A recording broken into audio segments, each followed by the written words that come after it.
Diploma to degree common entrance test DD CET 2026 ની exam finish થઈ ગઈ. એના પછી પ્રોવિઝનલ આન્સર કી આવીને પ્રોવિઝનલ આન્સર કી આવી એના જે આન્સર આવે એના ઉપરથી એવું લાગી રહ્યું છે કે ક્યાંક ના ક્યાંક આન્સર કીમાં પ્રોબ્લેમ છે.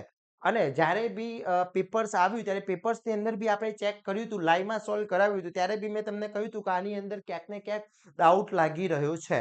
તો એવા ઘણા બધા ક્વેશ્ચન્સ જોવા મળી રહ્યા છે કે જે આપણે ચેલેન્જ કરી શકીએ છીએ. અને ડીડી સેટ 2026 ની જે પ્રોવિઝનલ આન્સર કી આવી છે એમાં બી એ લોકોએ આપણને એક નોટિફિકેશન જારી કર્યું છે કે તમને જે ક્વેશ્ચન્સમાં પ્રોબ્લેમ લાગતો હોય, આન્સરમાં જે પ્રોબ્લેમ લાગતો હોય, તમે ક્વેશ્ચન્સ ચેલેન્જ કરી શકો છો. હવે ઘણા બધા વિદ્યાર્થી મિત્રો મને મેસેજ આવી રહ્યા છે, એમનું પ્રૂફ સાથે મોકલી રહ્યા છે કે સર આમાં પ્રોબ્લેમના વિડીયો છે, આ ક્વેશ્ચન્સમાં પ્રોબ્લેમ છે. આ ઘણા લોકો તો એવું બી કહે છે કે સર આ ક્વેશ્ચન્સ આઉટ ઓફ સિલેબસ હતો. તો ઘણા બધા સ્ટુડન્ટ્સને દરેકના રજૂ કરવાની એક વિચાર શ્રેણી હોય છે. ઓકે, તો એ બધાના ફિલ્ટરાઇઝેશન કર્યા પછી મેં જો આખું એક નક્કી કર્યું કે કયા કયા ક્વેશ્ચન્સને ચેલેન્જ કરી શકાય છે.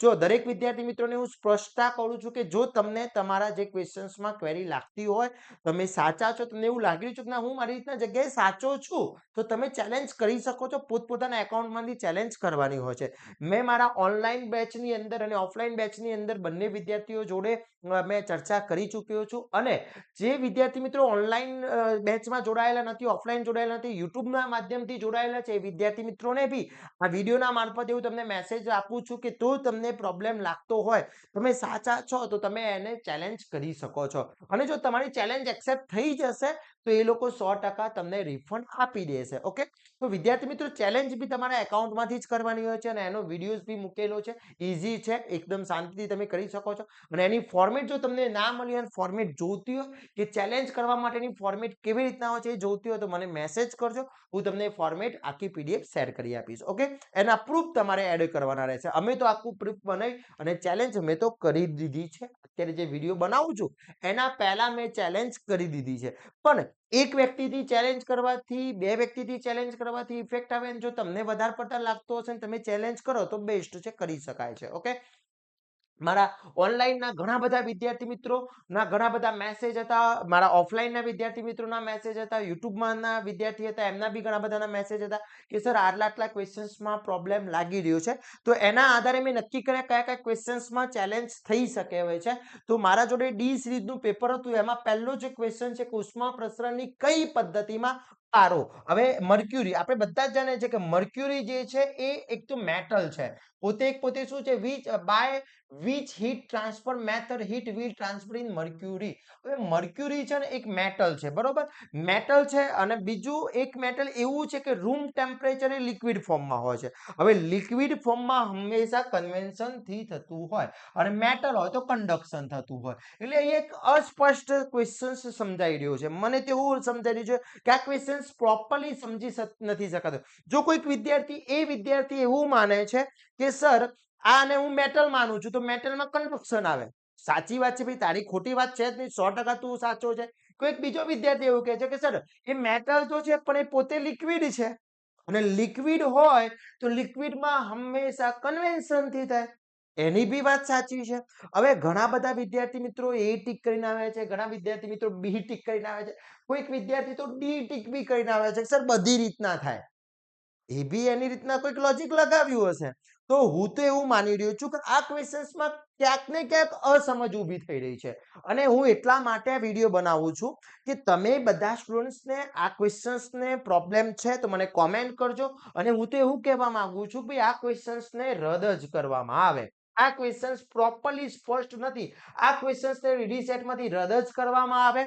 જે એ આન્સર લખ્યો હોય, બી લખ્યો હોય, સી લખ્યો હોય, ડી લખ્યો હોય, એનાથી કોઈ જ મતલબ નથી. કારણ કે ક્વેશ્ચન્સ એવો બની રહ્યો છે કે ભાઈ મર્ક્યુરી છે તો રૂમ ટેમ્પરેચરે પૂછ્યું હોત કે પ્રોપરલી એને સેન્ટેન્સ પ્રોપરલી આપી દીધું હોત ને તો આઈડિયા આવત કે ભાઈ આની અંદર કયું કન્વેન્શન થઈ શકે. ઓકે, આ ક્વેશ્ચન્સને રદ કરવામાં આવે ને ભાઈ, બધા જેટલા બી ડીડી સેટની એક્ઝામ આપી હતી એ બધાને ગ્રેસિંગ માર્ક્સ 2 આપી દેવામાં આવે. મારી માંગ એવી છે, મેં ચેલેન્જમાં એ જ વસ્તુ સ્પષ્ટ કરી છે કે ભાઈ એમાં કન્ડક્શન બી થઈ શકે ને કન્વેન્શન બી થઈ શકે. આમ તો કન્વેન્શન થઈ શકે છે કારણ કે લિક્વિડ ફોર્મમાં છે, પણ એ લોકોએ આન્સર કન્ડક્શન આપ્યો છે અને કન્ડક્શન વાળા બી સાચા સાચા છે, આપણે ના નથી પાડતા. હું કોઈ વિદ્યાર્થીને ખોટો નથી કહેતો બેટા. Okay, clear? તો હું તો એવું કહું છું કે આ ક્વેશ્ચન્સને ચેલેન્જ કરી શકાય અને આને રદ કરવાની માંગ કરીએ તો વધારે મજા આવશે. એના પછી બીજો એક છે specific of object will depend on which of the following. હવે હીટિંગ ગિવિંગ છે, માસ ઓફ ઓબ્જેક્ટ છે, ટેમ્પરેચર ઓફ ઓબ્જેક્ટ છે કે ઓલ અબાઉટ. તો આની અંદર બી જોવા જઈએ તો માસ ઉપર ડિપેન્ડ નથી. સ્ટાન્ડર્ડ 11 ની બુક લઈ લો, એનસીઈઆરટી બુક લઈ લો, એની અંદર ક્લિયરલી થર્મો એને સ્ટેટમેન્ટ આપ્યું છે. ઓકે, તો આની અંદર બી ક્વેશ્ચન્સમાં આન્સરમાં પ્રોબ્લેમ લાગી રહ્યો છે. તો જીટીયુ વાળા જે છે એમને ફરીથી આપણે રિક્વેસ્ટ કરીએ છીએ કે આ ક્વેશ્ચન્સને એકવાર રિવાઇઝ કરવામાં આવે, શાંતિથી વિચારવામાં આવે. અને જો તમને એવું લાગી રહ્યું કે ભાઈ ઓપ્શનમાં આપણે પ્રોપરલી ઓપ્શન નથી આપ્યો, કારણ કે ઉપરોક્ત તમામ આપ્યા છે, ઉપરોક્ત તમામમાં તો આ વસ્તુ થઈ ના શકે. હવે કોઈક સ્ટુડન્ટ ઉપરોક્ત તમામ કરવા જાય તો બી પ્રોબ્લેમ છે. કદાચ કોઈક વિદ્યાર્થી એવું માન્યું, આઈડિયા છે કે દર ના આવે સર, માસ ના આવે, આમાં માસ ના આવે, બરોબર, માની લો માસ નથી આવતું, તો આ ઓપ્શન તો નીકળી જ જવાનો છે, આ ઓપ્શનમાં તો આવવાનો જ નથી. હવે આ બંનેમાંથી એને ખબર છે કે ઉષ્માથી ફરક પડે છે, ટેમ્પરેચરથી બી ફરક પડે છે, તો એમાં બી એ કોઈ બે તો ટીક કરી ના શકે. એટલે આમાં બી ઓપ્શનમાં ક્યાંક ને ક્યાંક પ્રોબ્લેમ મને લાગી રહ્યો છે. એટલા માટે હું કહું છું કે આ ક્વેશ્ચન્સને બી રદ કરવામાં આવે. જે લોકો એ ટીક કર્યો, બી કર્યો, સી કર્યો, ડી કર્યો કે ઈ કર્યો હોય, અને ઘણા વિદ્યાર્થી મિત્રો અનએટેમ્પ કરીને આવ્યા છે, કારણ કે એ લોકો સ્પષ્ટ નથી સમજી શક્યા.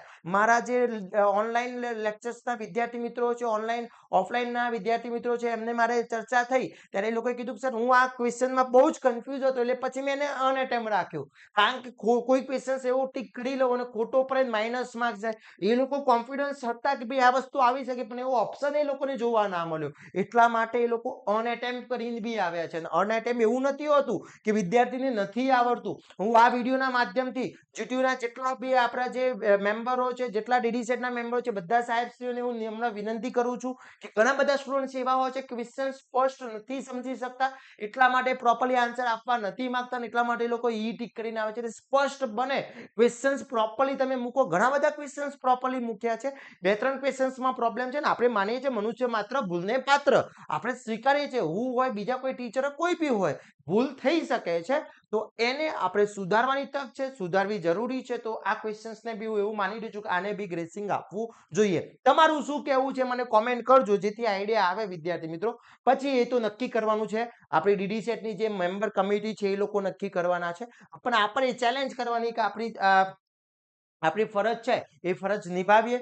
ગુજરાતના જેટલા બી વિદ્યાર્થી મિત્રો છે, એક સમજી લેજો કે એકવાર મૂવી જોઈ આવ્યા હતા, એક ક્વેશ્ચન 500 રૂપિયા પડવાનો છે, તમે 5-6 વિદ્યાર્થી મિત્રો ભેગા થઈ જાઓ, એ લોકો ભેગા થઈને ચેલેન્જ કરો, વાંધો નહીં આવે. ઓકે, ક્લિયર બેટા? ચલો, એના પછીનો એક ક્વેશ્ચન એવો છે કે રિએક્શન વાળો, તો એમાં આ સ્ટાન્ડર્ડ 10th ની બુકની અંદર આ ક્વેશ્ચન્સ આપેલો છે. આખું જે સ્ટાન્ડર્ડ 10th ની સાયન્સની બુક છે, એ સાયન્સની બુકની અંદર આખું આ પ્રક્રિયા આપેલી છે. અને આ જે પ્રક્રિયા આપી છે એ પ્રક્રિયા પેજ નંબર 12 ઉપર આપેલી છે. પેજ નંબર 12 ઉપર આપેલી છે. તો પેજ નંબર 12 ઉપર જે આપી છે ને, એમાં એ CU લખ્યું છે. એમાં વાસ્તવમાં CuO એમાં આવે છે કોપર ઓક્સાઇડ આવે છે, એ કોપર ઓક્સાઇડ આવે છે, અને અહીંયા CU ઓક્સિડેશન કરતા છે, એટલે અહીંયા બી ક્યાંક થોડી અસમજ ઉત્પન્ન થઈ છે. એટલે ઘણા વિદ્યાર્થી મિત્રો અહીંયા બી અનએટેમ્પ કરીને આવ્યા છે. અહીંયા ઘણા લોકો H2O ઓક્સિડેશન કરતા આપીને આવ્યા છે, ઘણા બધા જ આપી આવ્યા છે. તો અહીંયા બી થોડો ઓપ્શનમાં ક્યાંક ને ક્યાંક ટ્વિસ્ટ લાગી રહ્યો છે વિદ્યાર્થી મિત્રો. તો મને આ 3 ક્વેશ્ચન્સ દેખાયા છે. આ 3 ક્વેશ્ચન્સમાં ક્યાંક ને ક્યાંક પ્રોબ્લેમ છે. બાકી બધા જ ક્વેશ્ચન સારા હતા. 1-2 ક્વેશ્ચન થોડા ટ્વિસ્ટ હતા, બાકી એટલું બધું ટ્વિસ્ટ ના કહી શકીએ.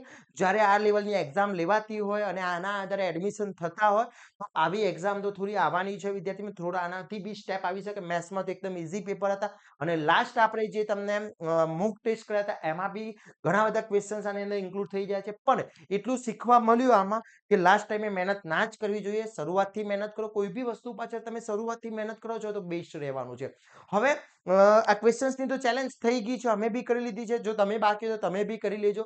11 તારીખ સુધી તમે ચેલેન્જ કરી શકો છો, અને કરવી જ જોઈએ વિદ્યાર્થી મિત્રો. ઓકે, અને હજી તમને બીજા કોઈ ક્વેશ્ચન્સ લાગતા હોય, એવું નથી કહેતું કે આટલા જ, તમને કોઈ ક્વેશ્ચન્સ લાગતા હોય તો તમે બી એમાં ચેલેન્જ કરી શકો છો. ઓકે, તમારે પ્રૂફ હોવું જરૂરી છે. પ્રૂફ ના હોય, ખબર ના પડે તો મને મેસેજ કરજો, હું તમને એનું પ્રૂફ શોધવામાં મદદ કરીશ વિદ્યાર્થી મિત્રો. Okay, clear. બીજી વસ્તુ, હવે ઘણા બધા વિદ્યાર્થી મિત્રોના મેસેજ આવે છે, સર મારે આટલા માર્ક્સ આવી રહ્યા છે, મારે 150 આવે, 140 માર્ક્સ આવી રહ્યા છે, કઈ કોલેજ? બેટા અત્યારે શાંતિ રાખીશું. જીટીયુ ની એક્ઝામ 12 તારીખથી સ્ટાર્ટ થઈ રહી છે. બેટા શાંતિથી જીટીયુ ની એક્ઝામ આપો, તૈયારી કરો. ડીડી સેટ નું એડમિશન પ્રોસેસ ચાલવાની છે, એમાં બધા જ વિદ્યાર્થી મિત્રોને એડમિશન મળવાનું છે. બધી જ વસ્તુ અમે શાંતિથી તમને સમજાવીશું. પણ અત્યારે ફર્સ્ટ પ્રાયોરિટી તમારી જીટીયુ ની એક્ઝામ છે. હાલ તમે કોલેજો નક્કી કરીને બેસી જશો, શું મતલબ છે? તમને કોલેજો નક્કી કરીને બેસી કે મળી જવાનું છે, જીટીયુ પાસ કરી લઈએ, સારી રીતના જીટીયુ પાસ કરી લઈએ. હવે જે માર્ક્સ આવ્યા છે એમાં કોઈ ચેન્જીસ થવાનો નથી, એ ચેન્જીસ થવાનો નથી. ઓકે, જે બી માર્ક્સ આવવાના છે એ આવી ગયા છે. પણ હવે જે જીટીયુ ની એક્ઝામ આવી રહી છે એમાં પાસ થઈ જઈએ અને એના આધારે આપણે કઈ કોલેજમાં પછી ડીડી સેટ ના રેન્ક ઉપર મળવાની છે અને બધી જ લિસ્ટ અમે તમને પ્રોવાઈડ કરીશું કે આટલી આટલી કોલેજમાં જઈ શકાય. અને બધી જ કોલેજો સારી હોય છે, પણ એમાં બી ઘણી જગ્યાએ પ્લેસમેન્ટ સારા મળતા હોય છે, સારી ફેસિલિટી મળતી હોય છે, સારું એટમોસ્ફિયર હોય છે.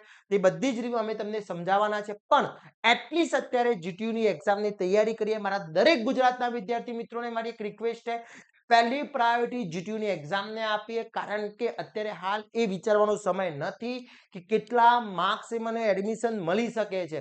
હવે અત્યારે જીટીયુ ની એક્ઝામ ફિનિશ થઈ ગયા પછી શાંતિથી તમે વિચારો, બધું ફિલ્ટરાઇઝેશન કરીશું. ભાઈ આટલા માર્ક્સ આવે છે, આ કોલેજો મળી રહી છે, તમે આ જિલ્લામાં છો, તમે આ જગ્યાએ છો, તેની આજુબાજુની કોલેજો કઈ છે, આ દરેક વસ્તુ આપણે વિચારવાના છે શાંતિથી. ઓકે, ઓફલાઈન બી એડમિશન મળી શકે છે, ઓનલાઈન બી મળી શકે છે, બધી જ રીતે એડમિશન થતા હોય છે અને બધી જ વસ્તુ થવાની છે. પણ અત્યારે જીટીયુ નો સમય છે, જીટીયુ ની તૈયારી કરીશું. અને જો જીટીયુ ના આઈએમપી આપણે યુટ્યુબ પર અપલોડ કરતા જ રહીએ છીએ, તો જોડે જોડે વિદ્યાર્થી મિત્રો તૈયારી કરતા રહેજો અને આ વિડીયોને તમારા ફ્રેન્ડ સુધી પહોંચાડજો. અને તમારું શું કહેવું છે આ ચેલેન્જ વિશે એની બી કોમેન્ટ ખાસ કરજો વિદ્યાર્થી મિત્રો. તો આ સાથે આ વિદ્યાર્થી મિત્રો આ વિડીયોને તમારા ફ્રેન્ડ સુધી પહોંચાડી દેજો. જો તમને કઈ પ્રોબ્લેમ લાગતો હોય આ ચેલેન્જ કરવામાં, તો મને કોન્ટેક્ટ કરજો વિદ્યાર્થી મિત્રો.